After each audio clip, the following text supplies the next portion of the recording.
ನಮಸ್ತೆ ಕನ್ನಡಿಗರೇ, Kannada civil talk ಚಾನಲ್ಗೆ ಸ್ವಾಗತ.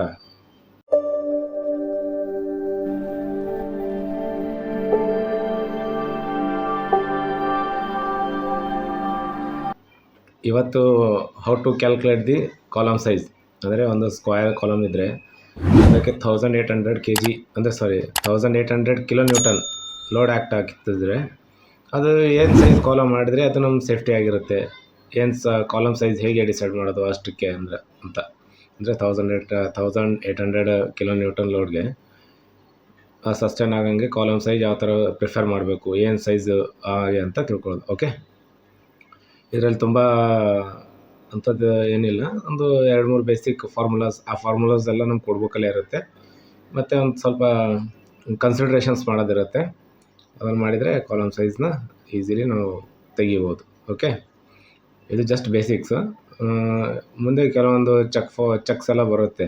Check for shear, check for tension ಮತ್ತು ಬಕ್ಲಿಂಗ್, ಅದೆಲ್ಲ ಬರುತ್ತೆ ಇದರಲ್ಲಿ. ಸೊ ಇವಾಗ ಜಸ್ಟ್ ಬೇಸಿಕ್ ನೋಡ್ಕೊಳ್ಳೋಣ. ಓಕೆ, ಕಾಲಮ್ ಸೈಜ್ನ ಯಾವ ಥರ ಡಿಸೈಡ್ ಮಾಡಬೇಕು ಅಂತ. ಓಕೆ, ಸ್ಟಾರ್ಟ್ ಮಾಡೋಣ. ನಮಸ್ಕಾರ ಗೆಳೆಯರೆ, ಇವತ್ತಿನ ಟಾಪಿಕ್ ಬಂದುಬಿಟ್ಟು ಕಾಲಮ್ ಸೈಜ್ನ ಯಾವ ಥರ ಕ್ಯಾಲ್ಕುಲೇಟ್ ಮಾಡಬೇಕು ಅಂತ. How to calculate size of the column, ಸ್ಕ್ವಯರ್ದು ಇದು ನಾವು ಮಾಡೋದು. ನೆಕ್ಸ್ಟ್ ವಿಡಿಯೋದಲ್ಲಿ ಇಲ್ಲ ನೆಕ್ಸ್ಟ್ ಟಾಪಿಕ್ ಡಿಸ್ಕಸ್ ಮಾಡುವಾಗ ನಾವು ರೆಕ್ಟ್ಯಾಂಗುಲರ್ ಡಿಸ್ಕಸ್ ಮಾಡೋಣ. ಕಮೆಂಟ್ ಮಾಡಿ ರೆಕ್ಟ್ಯಾಂಗುಲರ್ ಯಾರಿಗೆ ಬೇಕು ಅರ್ಜೆಂಟು ಅಂತ. ಓಕೆನಾ, ಅದ್ರ ಮೇಲೆ ಮಾಡಾಕ್ತೀನಿ ನಾನು, ಹಾಗೇನಿಲ್ಲ.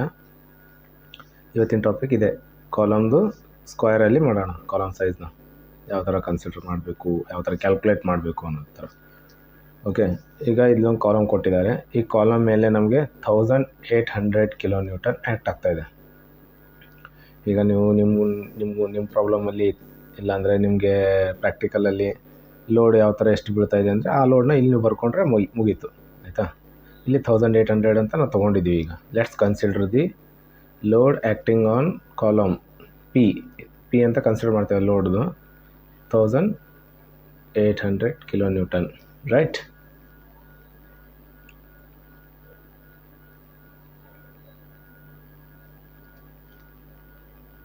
Okay, 1800 ಕಿಲೋನ್ಯೂಟನ್.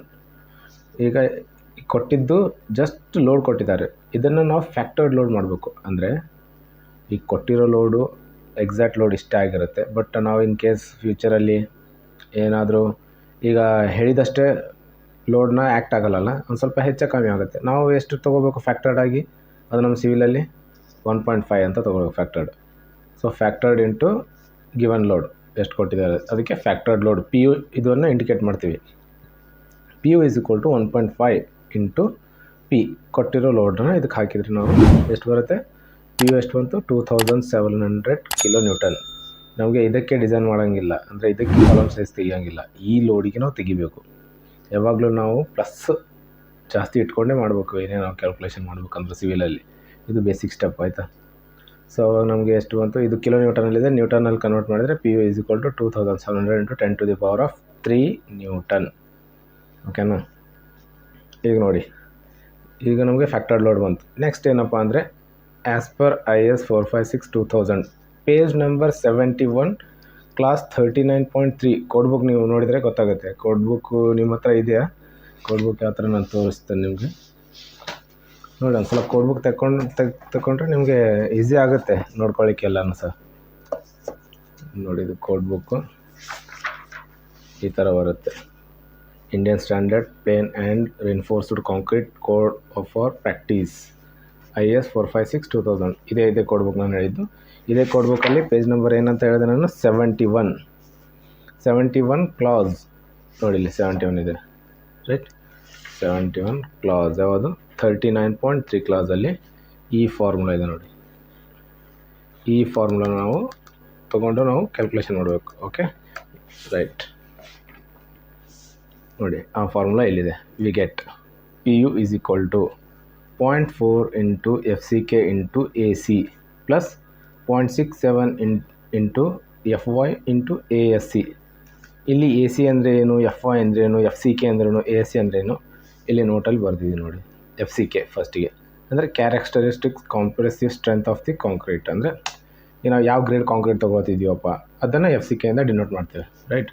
F Y yield strength of steel, ಇದು ಸ್ಟೀಲ್ದು ರಿಲೇಟೆಡ್ ಇರುತ್ತೆ. 415 ಇದು ನ್ಯೂಟನ್ ಪರ್ ಎಮ್ ಸ್ಕ್ವೇರ್ ಇದು ತೊಗೊಳ್ತಾ ಇದ್ದೀವಿ. ಇದರಲ್ಲೂ ವೆರೈಟೀಸ್ ಇರುತ್ತೆ, 415, 500 ಆ ಥರ ಅಂತ. ಎ ಎಸ್ ಸಿ ಈ ಡೊನೇಷನ್ ನೋಟ್ ಇದ್ರದ್ದು ಏನಪ್ಪ ಅಂದರೆ full form cross section area of the steel. Okay, ಕಾಲಮ್ಗೆ ಎಷ್ಟಿದೆ, ನಾವು ಅದು ರೇಂಜ್ ಇದೆ, ಅದು 0.8% 6%ವರೆಗೂ ಯಾವುದಾದ್ರೂ ತೊಗೋಬೋದು. ನಾನಿಲ್ಲಿ ಎಷ್ಟು ತೊಗೊಳ್ತಾ ಇದ್ದೇನೆ, A S C is equal to 1.5% of A C ತೊಗೊಳ್ತಾ ಇದ್ದೇನೆ, ರೈಟ್. ಹಾಗಿದ್ರೆ ನಮ್ದು ಇದನ್ನು 1.5ನ ನಾವು ಪರ್ಸೆಂಟೇಜಲ್ಲಿ ಈ ಥರ ಬರೆದ್ರೆ 0.015, ಅಂದರೆ ಇದನ್ನು ಡಿವೈಡ್ ಬೈ 100 ಮಾಡಿದರೆ 0.015 ಎ ಸಿ ಆಗುತ್ತೆ, ರೈಟ್. ಈಗ ಇದಿಷ್ಟೆಲ್ಲ ಗೊತ್ತಾಯಿತು. ಇದರಲ್ಲಿ ನಮ್ಗೆ ಏನೇನು ಗೊತ್ತಾಯಿತು, ಎಫ್ ಸಿ ಕೆ ವ್ಯಾಲ್ಯೂ ಇಲ್ಲಿದೆ, ಎಫ್ ಐ ವ್ಯಾಲ್ಯೂ ಇದು ಇದೆ. ಓಕೆ, ಈಗ ನಮ್ಮದು ಎ ಸಿ ಗೊತ್ತಿಲ್ಲ, ಎ ಎಸ್ ಸಿ ಗೊತ್ತಿಲ್ಲ. ಎ ಸಿ ಅನ್ನೋನು ಹಾಗೆ ಇದೆ. ಎ ಎಸ್ ಸಿ ಅಂದರೆ ಏನು, ಎ ಎಸ್ ಸಿನ ನಾವು ಯಾವ ಥರ ಕನ್ಸಿಡರ್ ಮಾಡಿದ್ವಿ, 0.015 ಎ ಸಿ ಅಂತ ತೊಗೊಂಡಿದ್ವಿ. ಸೊ ಇದೆಲ್ಲ ವ್ಯಾಲ್ಯೂನ ಇಲ್ಲಿ ಹಾಕಬೇಕು. ಇದರಲ್ಲಿ ಪಿ ಯು ಅಂದರೆ ಏನು, ಇಲ್ಲಿ ಸ್ಟಾರ್ಟಿಂಗಲ್ಲೇ ನಾವು ನೋಡಿದ್ವಿ, right. P U is equal to 2700 × 10⁻³ ನ್ಯೂಟನಲ್ಲಿದೆ. ಅದನ್ನು ಇಲ್ಲಿ ಸಬ್ಸ್ಟಿಟ್ಯೂಟ್ ಮಾಡಿ 0.4 × 30 ಎಫ್ ಸಿ ಕೆ ಇದು into A C plus unknown ಇದೆ ಎ ಸಿ, ಅದು ಹಾಗೆ ಬರೀಬೇಕು. 0.67 ಹಾಗೆ, ಮತ್ತು ಎಫ್ ವೈ ವ್ಯಾಲ್ಯೂ ಇಲ್ಲಿದೆ. ಮತ್ತು ಎ ಎಸ್ ಸಿ ಅಂದರೆ ಈ ಥರ ನಾವು ಸಿಂಪ್ಲಿಫಿಕೇಷನ್ ಮಾಡ್ಕೊಂಡಿದ್ದೀವಿ, 0.015 ಅಂತೇಳಿ. ಅದನ್ನು ಈ ಥರ ಬರೆದ್ಬಿಡ್ಬೇಕು ಇಲ್ಲಿ. ಈಸ್ ಈಕ್ವಲ್ ಟು ಇದನ್ನು ನಾವು ಸೊಲ್ಯೂಷನ್ ಮಾಡಿದರೆ 12 ಎ ಸಿ ಬರುತ್ತೆ, ಪ್ಲಸ್ ಇದನ್ನು ಸೊಲ್ಯೂಷನ್ ಮಾಡಿದರೆ 4.117 ಎ ಸಿ ಅಂತ ಬರುತ್ತೆ. ಸೊ ಎರಡನ್ನೇ ಆ್ಯಡ್ ಮಾಡಬೇಕು, ಆವಾಗ ನಮಗೆ 16.17 ಬರುತ್ತೆ. ಇದನ್ನು ನಾವು ಎ ಸಿ ಇಲ್ಲೇ ಇಟ್ಕೊಂಡು ಇದನ್ನು ನಾವು ಡಿನಾಮಿನೇಟರ್ ಈ ಕಡೆ ಕಳಿಸಿದರೆ ಈ ಥರ ಇಕ್ವೇಷನ್ ಫಾರ್ಮ್ ಆಗುತ್ತೆ.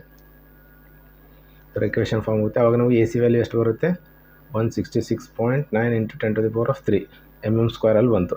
ಯಾಕಂದರೆ ಇದು ನ್ಯೂಟನ್ ಕ್ಯಾನ್ಸಲ್ ಆಗುತ್ತೆ, mm² ಅಷ್ಟೇ ಉಳಿಯುತ್ತೆ, mm² ಬಂತು. ಇವಾಗ next considering the square column, L is equal to B ಬರುತ್ತೆ ಇದು. So A C is equal to L into B, ಅಂದರೆ ಇದು L² ಅಂದರೆ ಸ್ಕ್ವೇರ್ ಇದೆಯಲ್ಲ, ಸ್ಕ್ವೇರ್ ಕಾಲಮ್ಗೆ ಮಾಡ್ತಾಯಿದ್ದೀವಿ ಅಂದರೆ ಸ್ಕ್ವೇರ್ ಬರುತ್ತೆ. ಸೊ ಇದನ್ನು ನಾವು ರೂಟ್ ತೆಗಿಬೇಕು, ಈ ಬಂದಿರೋ ವ್ಯಾಲ್ಯೂನ ನಾವು ರೂಟ್ ತೆಗೆದ್ರೆ ನಮಗೆ ಸೈಡ್ ಸಿಗುತ್ತೆ. So L² is equal to ಈ 166, ಇದನ್ನು ನಾವು ರೂಟ್ ತೆಗಿಬೇಕು. ಆ್ಯಕ್ಚುಲಿ ಇಲ್ಲಿ ಹಾಕ್ತೇನೆ ನೋಡಿ ರೂಟು. ಈ ರೂಟನ್ನು ಹೊರಗೆ ತೆಗೆದ್ರೆ 408.5 mm ಅಂತ ಬರುತ್ತೆ ಒನ್ ಸೈಡ್. ಸೊ ಇದನ್ನು ನಾವು ನಿಯರ್ಲಿ 410ಗೆ ಕನ್ಸಿಡರ್ ಮಾಡೋದು. ಸೊ ಲೆಂತ್ ಸಹ ಅಷ್ಟೇ, ಬ್ರೆಡ್ತ್ ಸಹ ಅಷ್ಟೇ ಇದ್ದರೆ ಅದು ಸ್ಕ್ವೇರ್ ಆಗುತ್ತೆ. ಸೊ 410 × 410 mm ಈ ಥರ. ಈ ಸೈಜ್ 410 ಆಗುತ್ತೆ, ಈ ಸೈಜ್ 410 ಆಗುತ್ತೆ, ರೈಟ್. ಓಕೆ ಫ್ರೆಂಡ್ಸ್, ಇಷ್ಟಾಗಿತ್ತು ಬೇಸಿಕ್ಸ್. ಓಕೆ, ಈಗ ನೆಕ್ಸ್ಟ್ ಇದು ಸ್ಕ್ವೇರ್ ಸೆಕ್ಷನ್ಗೆ ಆಯಿತು. ಓಕೆ, ರೆಕ್ಟ್ಯಾಂಗಲರು ಮತ್ತು ಸರ್ಕ್ಯುಲರ್ಗೂ ಸ್ವಲ್ಪ ಕಂಡೀಷನ್ಸ್ ಬೇರೆ ಬೇರೆ ಇರುತ್ತೆ. ಸೊ ಆ ಕಂಡೀಷನ್ಸ್ನ ಕೋಡ್ ಬುಕ್ಕಿಂದ ರೆಫರ್ ಮಾಡಬೇಕಾಗತ್ತೆ. ಸೊ ಎಷ್ಟೋ ಜನಕ್ಕೆ ಕೋಡ್ ಬುಕ್ ನೋಡೋದು ಗೊತ್ತಿರಲ್ಲ. ಓಕೆ, ಈ ವಿಡಿಯೋದಲ್ಲಿ ಕೋಡ್ ಬುಕ್ ಯಾವ ಥರ ನೋಡಬೇಕು ಅಂತ ಹೇಳ್ಕೊಟ್ಟಿದ್ದೀನಿ. ಓಕೆ, ಮತ್ತು ನೋಡಿ, ಈ ವಿಡಿಯೋ ನಿಮಗೆ ಇಷ್ಟ ಆಗಿದರೆ ಲೈಕ್ ಮಾಡಿ, ಶೇರ್ ಮಾಡಿ, ಸಬ್ಸ್ಕ್ರೈಬ್ ಮಾಡಿ ನಮ್ಮ ಚಾನಲ್ನ. ಓಕೆ, ಧನ್ಯವಾದಗಳು.